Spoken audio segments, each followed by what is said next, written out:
You might think Cinderella was just a lucky girl who made it to the palace thanks to a fairy godmother. But the truth? Her story began in ancient Egypt with a lonely slave girl and a golden slipper. But centuries later, the story took a darker turn. In the brothers Grimm version, it ended in blood. In the heart of ancient Egypt lived Rhodopis, a servant girl whose golden shoe would one day change the fate of a king. One day, a divine bird carried her slipper across the sky and dropped it in the pharaoh's court.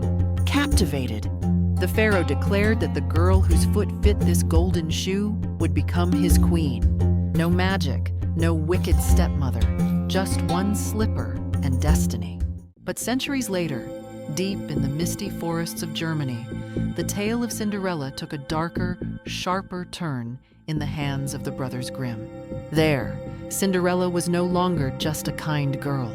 She was the survivor of a household filled with ambition, cruelty, and a deadly secret. The woman who would become her stepmother had once been a servant in the household. With envy in her heart, she manipulated the father and removed Cinderella's real mother from the picture to rise in status. And when the father died, her tyranny truly began. With her 2 daughters, she turned Cinderella into a servant in her own home, isolated, abused, and forgotten. But one day, a royal ball was announced. The prince would choose his bride, and every maiden in the land was invited. Hope flickered in Cinderella's heart until her stepmother cruelly forbade her from attending. That night, while her family danced in golden halls, Cinderella sat alone beside the ashes. Then came the birds, not magic, nature, gentle, loyal birds who had watched over her for years. They brought silk and silver, and from the branches and threads, they fashioned a gown unlike any other. At the ball, she dazzled the court, and the prince fell for her instantly. But as the night waned, fear surged in her heart. If her stepmother discovered her, the punishment would be unbearable. She fled, and in her haste, left behind a single glass slipper. With only that slipper, the prince began his search across the land. Every girl tried it on.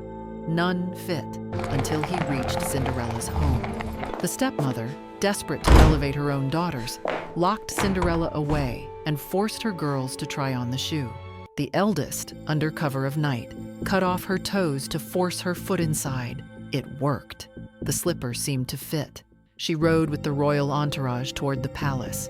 But then, from the trees above, the birds cried out, "Look down! Her shoe is filled with blood." The prince stopped the carriage. He looked closer. The truth was revealed. She was sent home. Then came the second sister. This time, she sliced off her heel, hoping the prince would be fooled again. But the shoe would not fit. Blood poured. The birds cried out once more. Another lie, another price paid. Still locked away, Cinderella remained out of sight. No one could hear her cries, except the birds. And so, once again, they soared down and sang to the prince, leading him back to the house.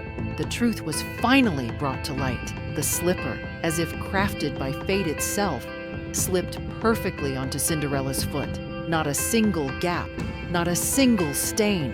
It was hers. Soon after, Cinderella entered the palace, no longer a servant, but a queen. The life of humiliation and cruelty she had endured now lay behind her. But the story doesn't end there. At her coronation, her stepsisters, dressed in their finest, smiles painted on, came to pay their respects. Not out of love, not out of regret, but in hopes of sharing her newfound power. Then, from above, the birds, faithful and fierce, they descended. They pecked one sister's eyes, then the other's. Not at Cinderella's command, but by the quiet decree of justice itself.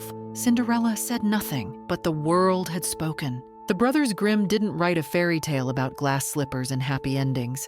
They told a story about envy, deception, and the brutal justice of fate.